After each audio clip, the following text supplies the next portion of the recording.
Hi guys, मैं हूँ सानवी गुप्ता और आप देख रहे हैं स्क्रीन सीक्रेट्स, वो चैनल जहाँ ड्रामा सिर्फ देखा नहीं जाता, दिल में उतर जाता है।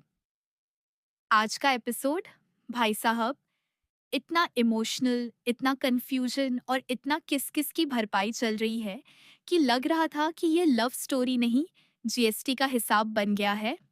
तो चलिए सीधा चलते हैं बिजनेस प्रपोजल के इस मज़ेदार, रोमांटिक और थोड़े चटपटे एपिसोड की तरफ।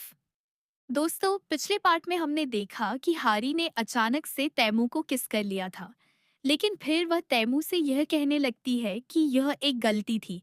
पता नहीं अचानक से मुझे क्या हो गया था, इसलिए यहाँ जो कुछ भी हुआ प्लीज आप उसे भूल जाइए। और इतना कहकर वह वहां से चली जाती है। अगले दिन तैमू हारी को कॉल करता है, लेकिन वह जानबूझकर उसकी कॉल नहीं उठा रही थी। इसीलिए तैमू रात में खुद ही उससे मिलने आ जाता है। हैरी कहती है कि जो कुछ भी हमारे बीच हुआ, प्लीज उसे आप भूल जाइए, मुझे अब उस बारे में कोई बात नहीं करनी है। तैमू कहता है, अरे, एक तो तुमने ही मुझे किस किया और ऊपर से तुम ही मुझसे कह रही हो कि मैं सब भूल जाऊं। और यही है असली प्यार की चाय, गरम, तेज और उलझाऊ। हारी कहती है, मुझे माफ कर दीजिए।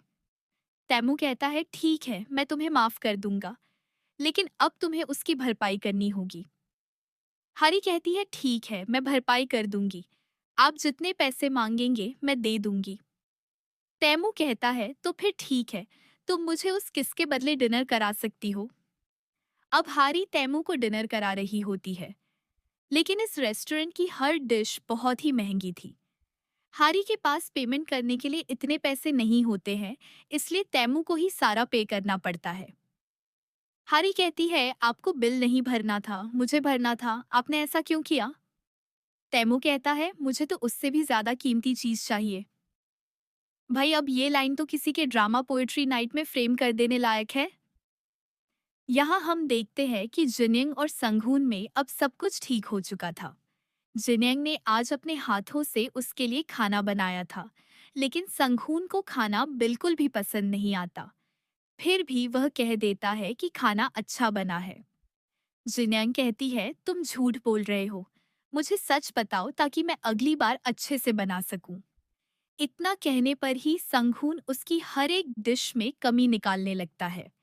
और फिर इस बात से जिनंग को अंदर ही अंदर गुस्सा आने लगता है। यहाँ हारी जिनंग से कहती है, अब तो तू बहुत खुश है, तू जिसे लाइक करती थी उसे डेट कर रही है। यंग कहती है, तुझे पता है, आज मैंने उसके लिए खाना बनाया था, लेकिन उसने खराब बता दिया। ये नहीं कह सकता था कि अच्छा बना है। मेरा दिल रखने के लिए झूठ ही बोल लेता। और अच्छा यार, अब तू बता, मैंने सुना है कि तू कल काम तैमू के साथ डिनर पर गई थी, कहीं तू भी उसे डेट तो नहीं कर रही। हारी कहती है, ऐसा कुछ नहीं है, मैं बस उसे किसी बात के लिए सॉरी कहने गई थी।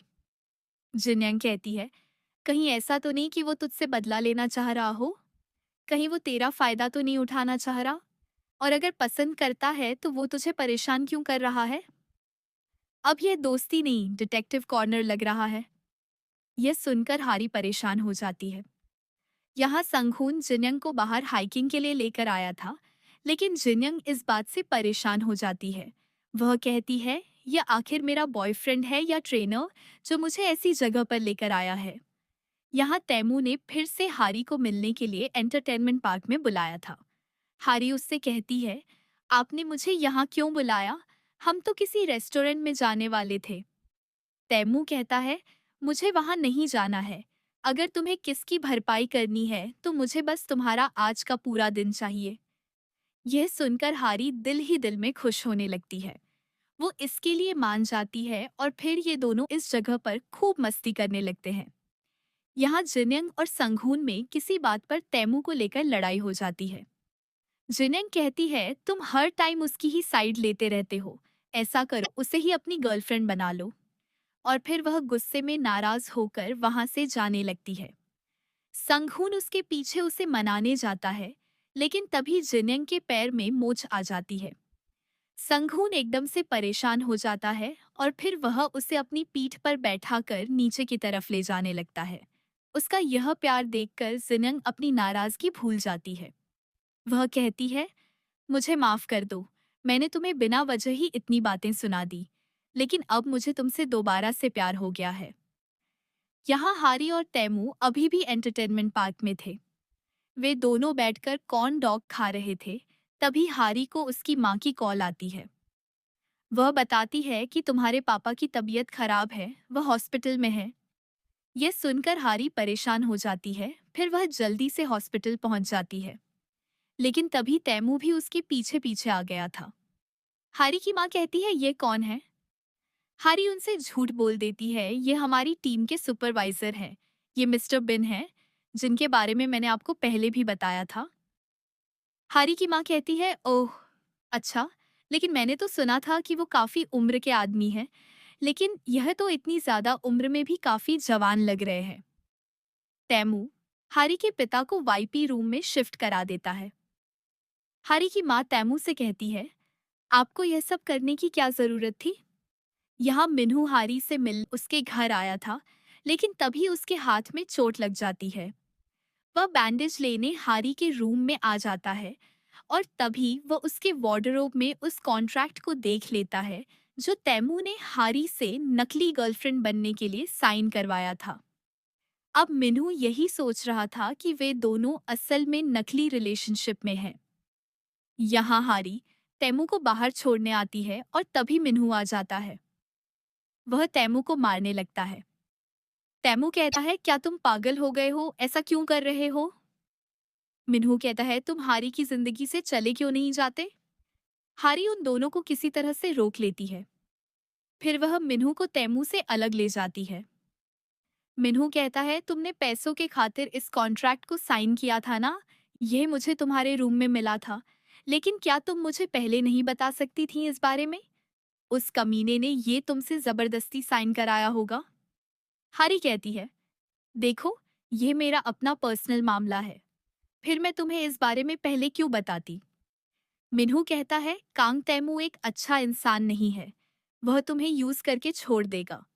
तुम्हें उससे दूर रहना चाहिए, क्योंकि तुम दोनों के रिश्ते का कोई फ्यूचर ही नहीं है। हारी कहती है, तुम्हें कांग तैमू को कुछ भी कहने की कोई जरूरत नहीं है, और मुझे पता है कि तुम मेरी फिक्र करते हो, लेकिन मैं अपना ख्याल खुद रख सकती हूँ। इतना कहकर वह उसके पास से चली जाती है। यहाँ तैमू संगहून और जिन्यंग को एक साथ देख लेता है। तैमू संगहून से कहता है, यह सब कब हुआ? तुमने मुझे बताना भी जरूरी नहीं समझा? संगहून कहता है, सॉरी, मैं आपको किसी वजह से बता नहीं पाया। यहाँ तैमू के दादाजी उसे ब्लाइंड डेट पर जाने को कह रहे थे। यह सुनकर तैमू परेशान हो जाता है। इस बार दादाजी बहुत ही सीरियस लग रहे थे।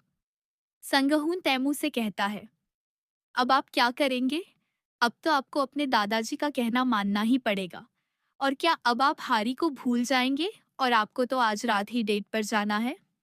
यहाँ हारी अपनी टीम के साथ फुटबॉल खेल रही होती है, और इस मैच में जो टीम जीतेगी उसे प्रेसिडेंट कांग तैमू के साथ डिनर करने का मौका मिलेगा। और फिर हारी की टीम ही यह मैच जीत जाती है। अब ये पूरी टीम के लोग एक साथ डिनर कर रहे होते हैं। तभी मिस्टर बिन सबको बताते हैं कि कांग तैमू आज रात ब्लाइंड डेट पर गए हुए हैं, इसलिए वह आज यहाँ हमारे बीच डिनर नहीं कर सकते। ये सुनकर हारी एकदम से परेशान हो जाती है। यहाँ घर जाते वक्त हारी तैमू को कॉल करती है और कहती है, आप इस तरह से किसी भी लड़की के साथ डेट पर कैसे जा सकते हैं? पहले तो आपने मुझे आपसे प्यार करने के लिए मजबूर किया, और अब आप खुद डेट पर जा रहे हैं। आखिर आप ऐसा कैसे कर सकते हैं? इसलिए अब मैं आपसे कह रही हूँ कि आप बिल्कुल अभी वहाँ से वापस आ जाइए, क्योंकि अब मैं सिर्फ अपने और आपके बारे में ही सोचूंगी। लेकिन प्लीज, आप वहाँ से आ जाइए। हारी की ये बातें सुनकर तैमू की खुशी का ठिकाना नहीं रहता है। वह कहता है, मुझे बहुत अच्छा लगा कि तुमने मुझसे यह सब कहा, लेकिन तुम मुझे गलत समझ रही हो। मैं किसी लड़की के साथ डेट पर नहीं गया हूँ, बल्कि मैं तो इस वक्त तुम्हारे घर के बाहर खड़ा हूँ, क्योंकि मैं यहाँ तुम्हें फिर से अपने दिल की बात बताने आया हूँ। यहाँ हारी की टैक्सी जाम में फंस जाती है, और तभी तैमू अपनी कार लेकर उसकी तरफ जाने लगता है, लेकिन वह भी जाम की वजह से आगे नहीं जा पाता। अब ये दोनों कार से निकलकर ब्रिज पर मिल जाते हैं। अब हारी तैमू से कहती है, अब मैं उस किस की भरपाई किससे ही करना चाहती हूँ। तो दोस्तों, देख ही लिया आपने, प्यार हो या किसकी भरपाई के ड्रामा वाले कभी सीधे नहीं जाते, ब्रिज से होकर ही आते हैं। अगर आपको यह एपिसोड मज़ेदार लगा तो दिल से लाइक ठोको। चैनल स्क्रीन सीक्रेट्स को सब्सक्राइब करना मत भूलो, क्योंकि यहाँ हम सीन नहीं सीक्रेट्स खोलते हैं। मैं हूँ सानवी गुप्ता, और मिलते हैं अगले धमाकेदार एपिसोड में, जहाँ उलझे रिश्तों की बातें होंगी और कुछ पुराने कॉन्ट्रैक्ट्स शायद फिर से साइन होंगे। धन्यवाद बहुत बहुत आपके देखने के लिए।